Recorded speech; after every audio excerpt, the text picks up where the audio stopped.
Hello, I'm David Haywood, the convener for the Bath Royal Literary and Scientific Institution World Affairs series of talks. Shortly, I will be in conversation with the Guardian journalist and author Amelia Gentleman. Amelia was born in London and took her degree in Russian and history at Oxford. After leaving Oxford in 1995, she became a member of the Press Association and joined the Guardian as a trainee a couple of years later. Between 1999 and 2001, she moved to Russia as Moscow correspondent for The Guardian and Observer. On her return to the UK in 2001, she became foreign editor at The Guardian, beginning work just before 9/11. In 2003, she moved to Paris as the correspondent for The Guardian and Observer, and 2 years later, she left there to become the New Delhi correspondent for the International Herald Tribune and New York Times, where she won the Indian Press Award for the best foreign correspondent covering India and 2 Amnesty Awards for human rights reporting.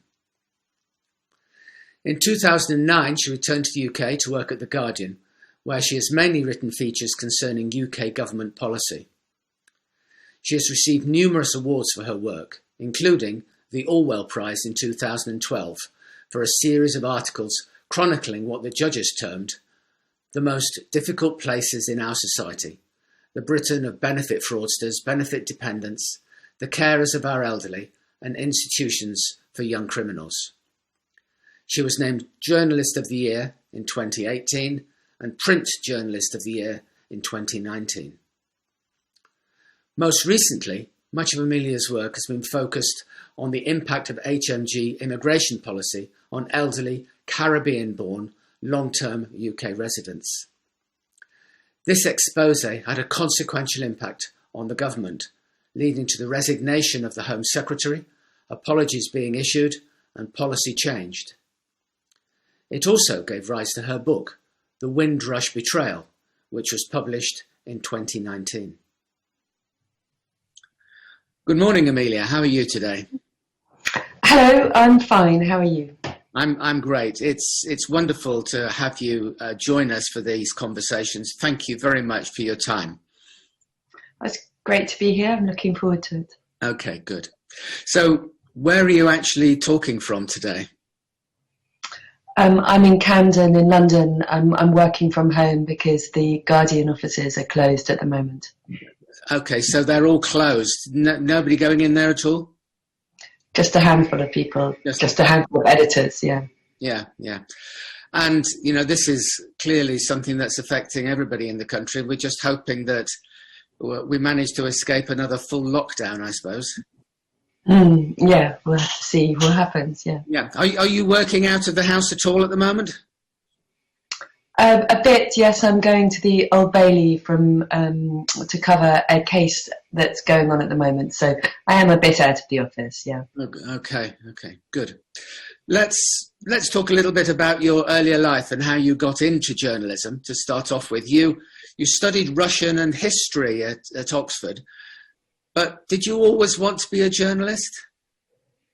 Yes, I did. I did. I had that idea really from quite early on that it would be an interesting career.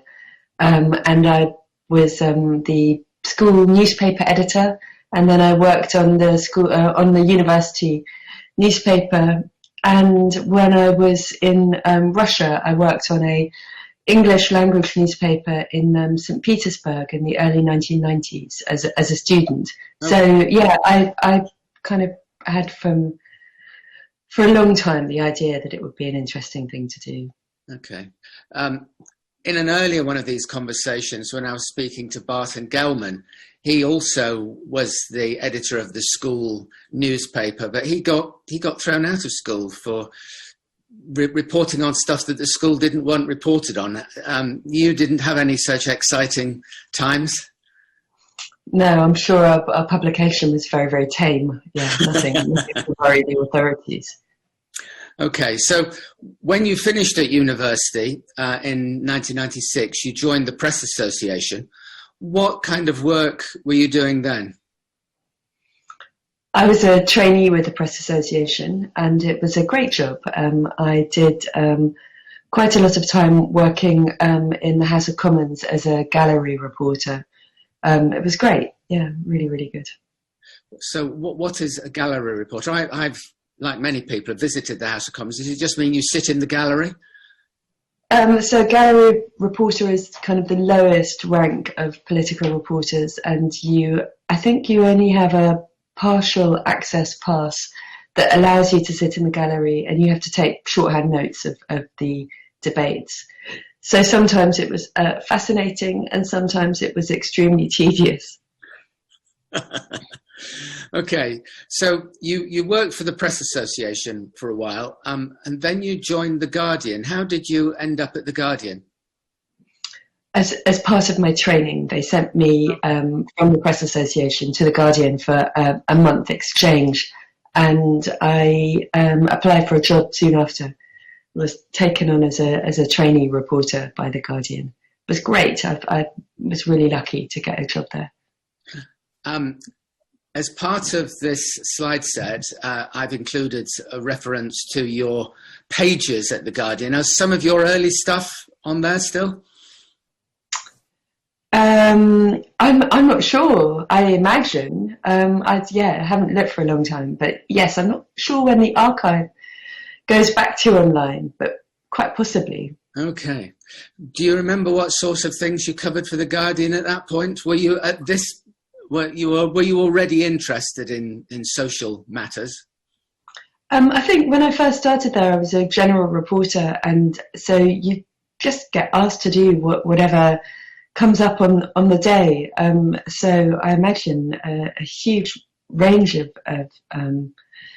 topics. Yeah. I know from quite early on I was keen to not be working in London, but to go abroad. So I think that's really what I was hoping to do. Okay, and you did go abroad because in 1999 you went to Russia to work in Moscow for The Guardian and The Observer.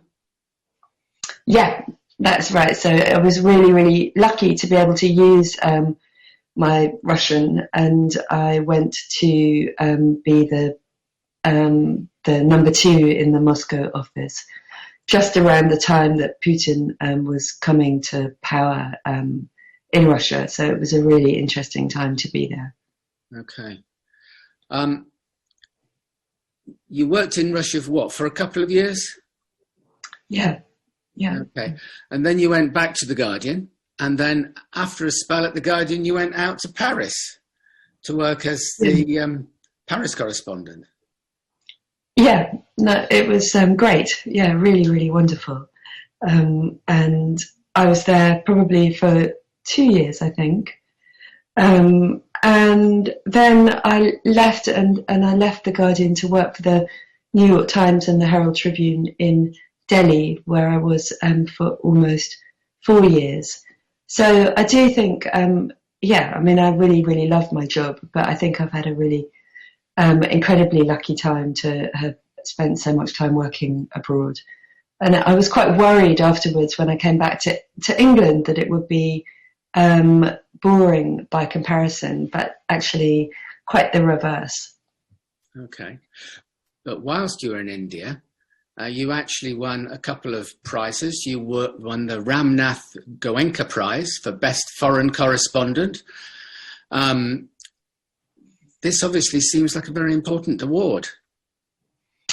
Yeah, it was great. I mean, it was really good to be there working for an American newspaper, because they were not tremendously interested in day-to-day reporting on the politics of everyday kind of ministerial decisions.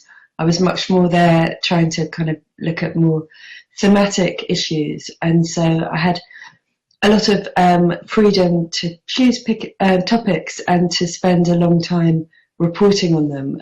So it was a really good thing to work for an American newspaper for a while, because I think they have a slightly different approach, and certainly my job allowed me to do much more detailed, longer form reporting, which was great. Okay. these articles of yours, I think they're still available on the New York Times website. So, looking at them, you were obviously looking at social issues then, as you say, not just the politics, but more about what was happening to the people, with the people in the country. That seems to be, a theme for your work. But after you'd worked in India for a while, you returned to The Guardian again. But you said it was like arriving in a country that was both familiar and unsettlingly foreign. Why was that? Well, I think because I'd been away for the best part of a decade, and I hadn't really worked in Britain in the same way, I guess, as a reporter, as a foreign correspondent does, where you kind of look across the whole spectrum and decide what's interesting and what's important. And so I was quite lucky to go back to The Guardian with a writing contract rather than with a specialist job description. So I didn't have a job title as health correspondent or education correspondent. I just went back with a writing contract that allowed me to kind of pick and choose, again, kind of thematic, interesting areas to write about. So yes, I think it was quite helpful to come back, having spent time away as a foreign correspondent, and try and look at my own country in the same way. Okay. Shortly, however, after coming back, you were to win 2 prestigious awards. In 2010, you won the Press Awards Feature Writer of the Year, and in 2012, the Orwell Prize, where you were commended for writing stories about life beyond the usual London media world. So, yeah. David, I'm laughing because the whole experience of being interviewed is so unfamiliar for me as a journalist. It's the other way around. Most of the time I'm asking other people questions, and it's quite unsettling, and also kind of funny to have my career looked at, because I think, I guess like all journalists, we're just kind of just journalists, I guess.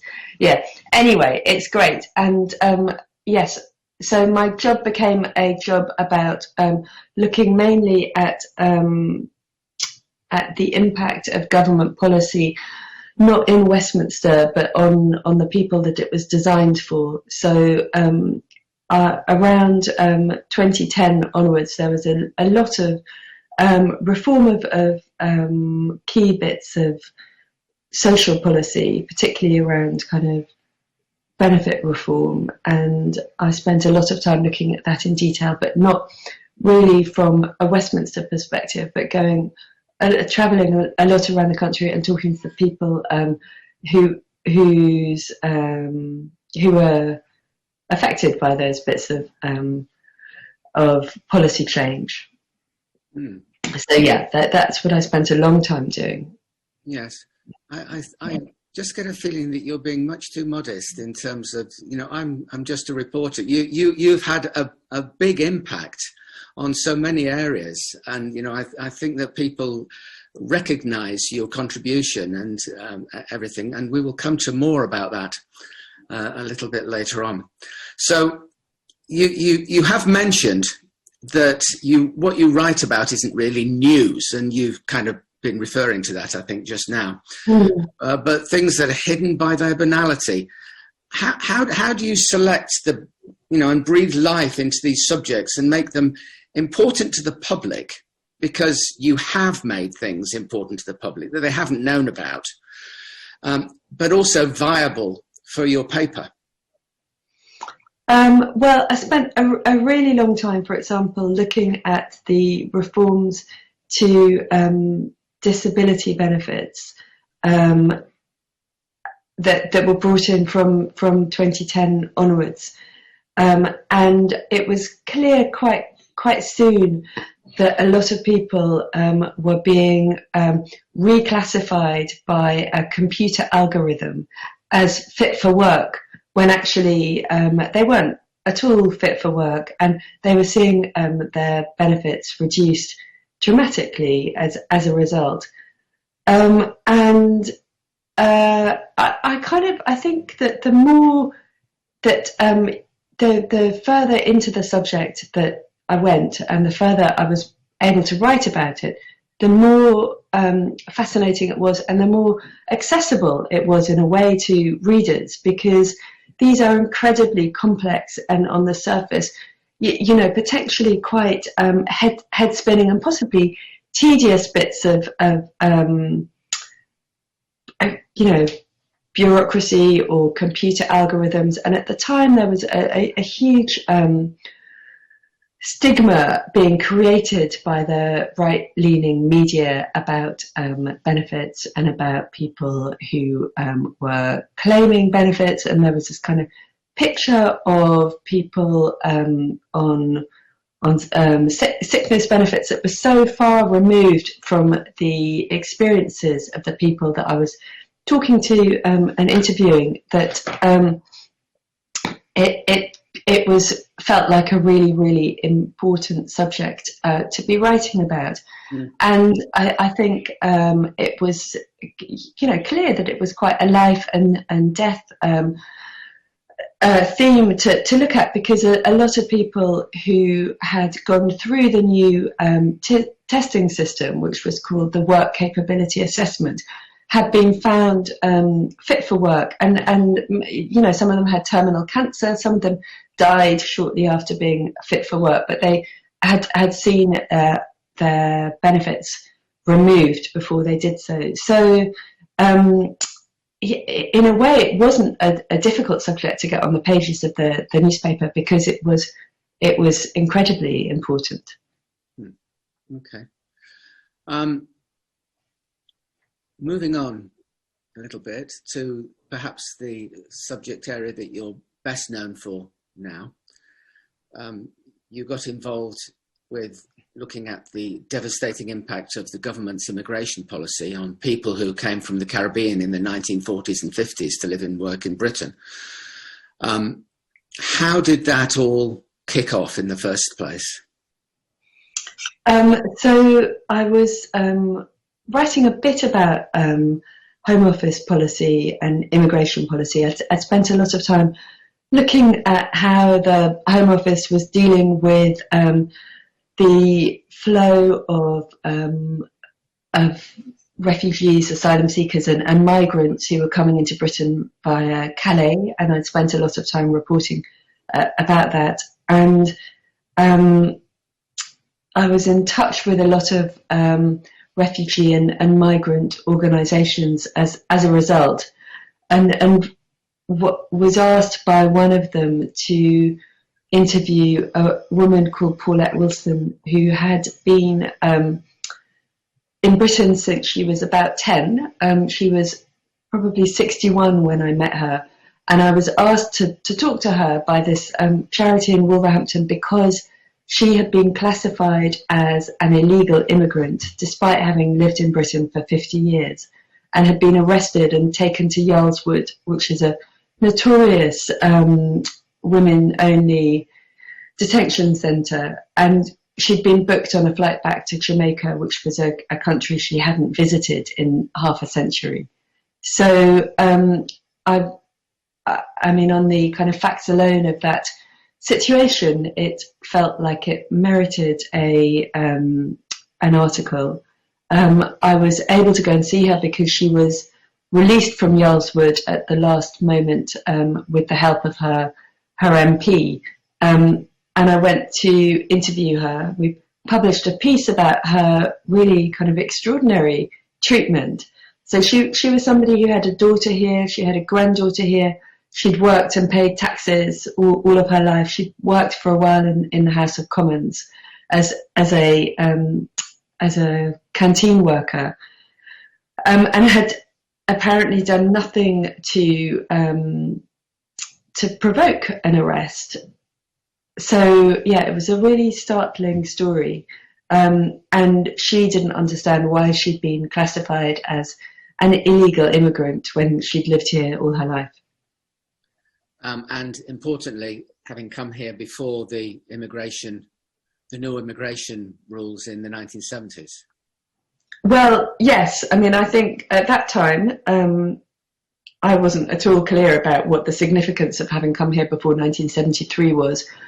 I don't think she was amazingly clear, but she was just kind of outraged that having been in primary school and secondary school, paid so many years of taxes, that she could have been treated in this way. So we published an article about her in The Guardian with a really lovely portrait of her. And the day of publication, I began to get calls from other people who said either they or people they knew had been treated in kind of similarly inexplicable ways by the Home Office, receiving letters telling them that they were here illegally when they didn't believe that they were. And I was invited to meet another man who'd been in detention and had just come out of detention after 5 weeks in an immigration detention centre, who'd also been booked to return to Jamaica, a country he'd left at the age of 8, 50 years earlier. So it was almost immediately clear that there was a problem that went beyond just a couple of people. Yeah. But I mean, this is excuse me. This is obviously covered in quite a lot of detail in your book. What seems clear is that it just snowballed. Well, once the information got out there that person is being treated like this, I know somebody's being treated like this, other people started coming forward. And, you know, quite a lot of horror stories, really. And indeed, not all of these people were actually rescued before they were sent out of the country. There were some people that you actually found when you visited the West Indies who'd been thrown out some years before and were living in destitution because of it. Yeah, I was able after some months to go to Jamaica, and actually by this point the government had finally apologised for the mistakes it had made, and admitted that there had been a really appalling mistake made that had affected thousands of people. But in Jamaica, I met a number of people who were still exiled, really, despite having every right to be in the UK. And these were people who'd been trying to go back to Britain for years, having travelled. I mean, one man had been taken by his children to Jamaica for a 50th birthday party. So he was again somebody who'd come in the 1960s entirely legally with his family, lived here all his life, and at the age of 50, his grown-up children thought it would be nice for him to have a birthday party in a nice hotel in Jamaica and see the country that he'd spent his childhood in. So they took him there. There was a group of about 10 of them. At the end of the week's holiday, they went back to the airport and everybody was able to return apart from this one man. And I suppose the thing that I find most shocking about it was that he was told he couldn't because his passport wasn't in order and it didn't show that he had the right to live in the UK. But instead of this being a kind of monumental headache that was cleared up in the space of maybe a week by talking to officials at the British High Commission, it took him, I think, 14 months to sort it out, with thousands of pounds of lawyers' fees spent by his children. And that still, to me, feels the most kind of extraordinarily shocking example of official failure to listen to somebody who's telling the truth. And yeah, really, really extraordinary. But perversely, on the other end of the spectrum, some of the people whose plight you highlighted, when the government heard about those, miraculously they had first-class air tickets to fly in the next day to fly them back to the UK. Yeah, I think one of the things that I thought was most kind of cynical and upsetting was the speed with which the Home Office bent over backwards to help people as soon as they heard that their cases were going to be highlighted in the Guardian.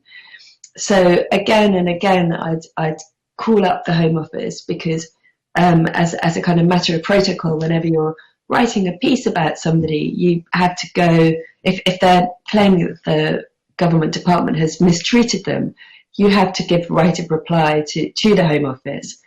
So I'd set out the details of their case and go to the Home Office for a comment.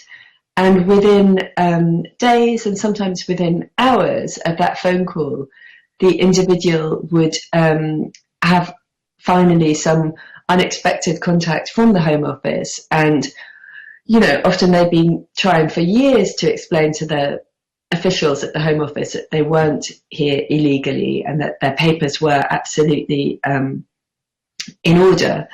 And suddenly they'd have documents couriered to them by the Home Office as soon as it became clear that there was an article in the offing. And yes, most strikingly, that happened with a man in Jamaica who'd been trying to return to Britain for a long time, to return to his family.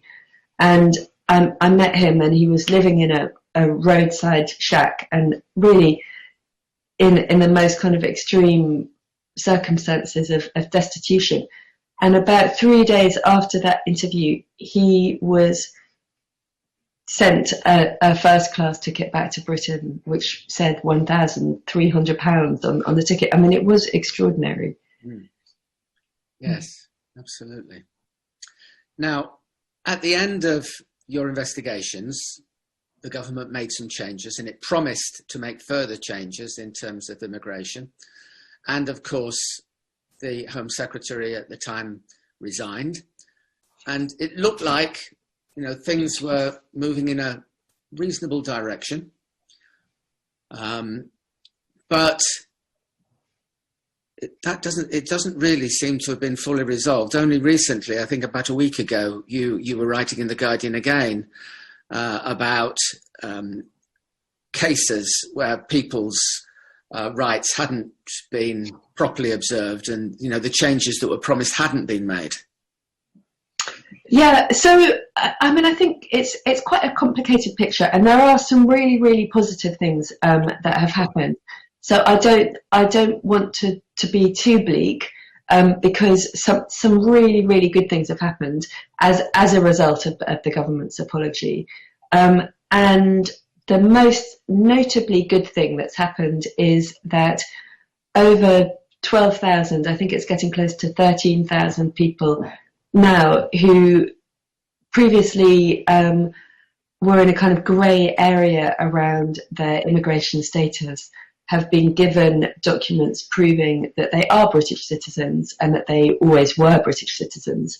And so, although that doesn't sound like an enormous number, it is pretty huge, because it means that those people and all of their families are no longer worried by the possibility that immigration enforcement officers may come knocking on their door early in the morning and arrest them and threaten them with deportation. So that's an enormously positive thing.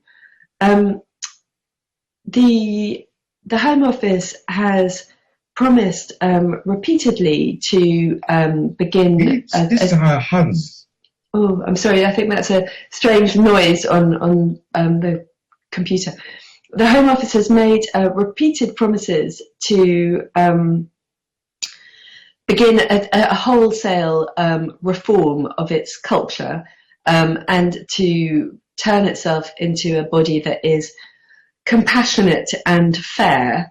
And I always slightly laugh when I see those promises, because there's a kind of unstated acceptance that if they need to reform to become compassionate and fair, there's an acceptance that currently they realise that perhaps they aren't always.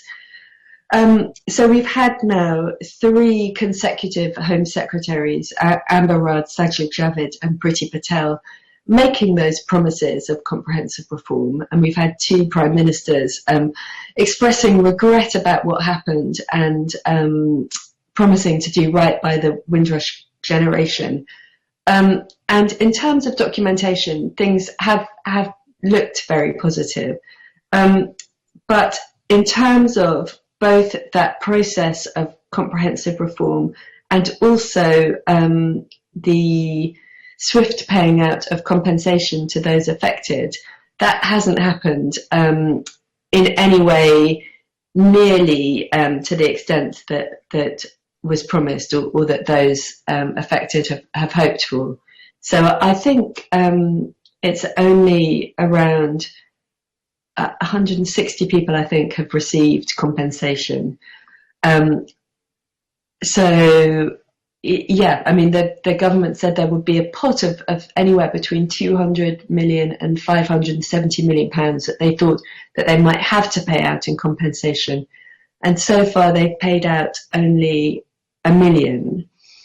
And it really matters because this is a cohort of people who arrived here as children in the 1950s and 1960s. And a lot of them are quite elderly.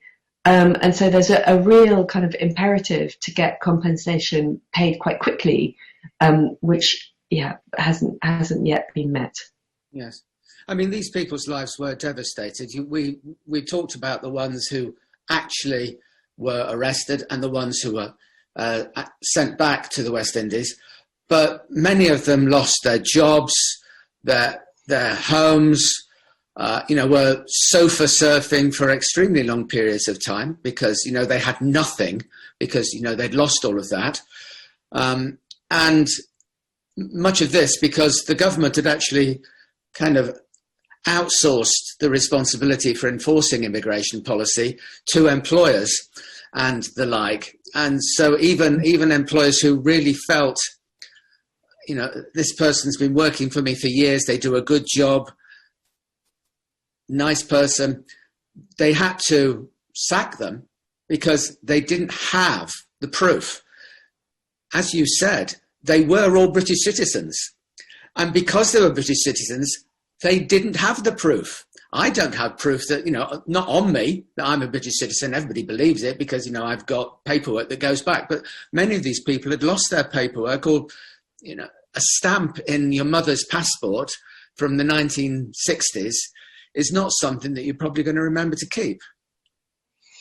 Yeah, I mean, the whole thing came about because of this really catastrophic kind of meeting of 2 separate bits of policy. So the first policy requires kind of a knowledge of 20th century immigration and citizenship law, which when I first started reporting, had very little idea about. But in a nutshell, from 1948 onwards, there was a kind of principle of free movement between the Commonwealth countries, between all of the nations that have been in Britain's empire previously and Britain. And so if you lived in Jamaica, or if you lived in Australia or Canada, you could travel to the UK without getting a visa. And so it was really like making a journey from London to Scotland. You just get on a boat or later on an aeroplane. You weren't required to have a visa. And although the Home Office put a stamp in people's passports when they arrived, the Home Office wasn't keeping a list in any clear way of who had arrived at one point or another. That changed in 1973 when that free movement principle disappeared. But it was fine because for decades we haven't been a country that checks people's papers. We don't have the ID card system that we see in mainland Europe. And actually, I hadn't realised this either, but something like 19% of British citizens generally don't have a passport, because until recently, unless you were going to go on holiday, you didn't really need to go through the expense of getting one. So none of this really mattered, the kind of not having clear documentation, until Theresa May and her colleagues in the Conservative government, kind of 2010 onwards, coalition government at that point, began to try and kind of tackle the political issue of migration, and try to appear to be acting tough on migration. And they brought in this series of hostile environment policies, which, as you say, outsourced immigration checks to employers, to the DVLA, to people giving phone contracts, or to healthcare assistants, so that checks suddenly were made on whether people were here legally or not. And that was really when it proved kind of catastrophic for a lot of people. Yes. I mean, there seemed to be real pride in the government at that time about its defined hostile process. You know, that was what they wanted to achieve. And okay, you can understand why they were doing that politically, but it was just done in a blanket way without any actual people looking at, you know, the details of the people who were impacted. I think the thing was that people were looking at the detail, and there were quite a lot of warnings given to ministers, but those warnings were largely ignored. Okay. Well, you've given a kind of thumbnail of what you cover in your book, and I would certainly recommend your book to any people who are watching this video, because it's very interesting, and not only talks about the problem, but also the journalistic approach to unpicking the problem, and, you know, presenting it in a way that the population as a whole of the UK, or at least those who read The Guardian, can pick up on. So you're still keeping an eagle eye on the immigration stuff, but are you working on any other particular new area now that you'll be bringing? Well, as I say, I'm spending a lot of time at the Old Bailey looking at this trial of the people smugglers responsible for bringing in a number of people from Vietnam, which led to that very awful container tragedy a year ago, where 39 people suffocated in a container coming into the UK. So I'm very interested in issues around that people smuggling route from Vietnam through Europe. That's what I'm looking at the moment. But in the longer term, I don't know. Yeah, really hard to know. Okay. I mean, one other thing that comes over when you read your pieces is that you're passionate about what you write about. You're not just reporting. It's not just, you know, I found this out and this is a bad thing, isn't it? But you're very passionate about this. How do you sort of, maybe turn off isn't exactly the right term, but how do you relax? Or, you know, are you thinking about this all the time? Is your brain burning with these problems all the time? Well, I think I definitely was very overwhelmed by the issues around the Home Office for a really long time. Yeah. Yeah, I mean, I don't know. I find it very easy to turn off, watch TV, read a book, do something different. Well, that's good. But it's also very important for you to be able to hand off some of the responsibility for taking these things forward. And there have been people and organisations who've stepped up and been able to take what you've discovered and, you know, work on that and help deliver some of the reforms that, you know, you instigated in the first place. Well, I think I think there were lots of organisations who actually were very aware of kind of what was happening for a long time. So the Joint Council for the Welfare of Immigrants, for example, has been doing kind of lots of campaigning work on the hostile environment for a long time. I just think they hadn't quite realised the scale of the problem until people began coming forward to a newspaper. I think there's something about the kind of mass readership that we have, certainly online, that was able to kind of amplify something that a lot of people were worried about into something bigger. So as a kind of critical mass thing, you were able to build that up to get the thing rolling. But there were lots of organisations out there already, of course, yes. Yeah, law centres up and down the country doing amazing work, yeah. Mm-hmm. Good. Well, Amelia, thank you very much. Are you off to the Old Bailey today? I'm going tomorrow, actually. Today I'm hoping that it's, that I don't need to go. Yeah, so a quiet day at home. A busy day at home, yeah. A busy day at home. Well, look, thank you so much for your time. It's been great. I'm going to hold up the paperback, which I'm very proud of, because it's just arrived in a box. It's not out until the middle of November in paperback, but it feels like, it feels very exciting to have it delivered. Yes, of course it is available already in hardback, but in paperback, yes, it's just come out. So, thank you again. Good luck with, the work that you are continuing to do. And I look forward to continuing to read your pieces in The Guardian. Thank you for taking the time to talk to me, and thanks for reading the book. I really appreciate it. Oh, it's been a pleasure. Thank you very much.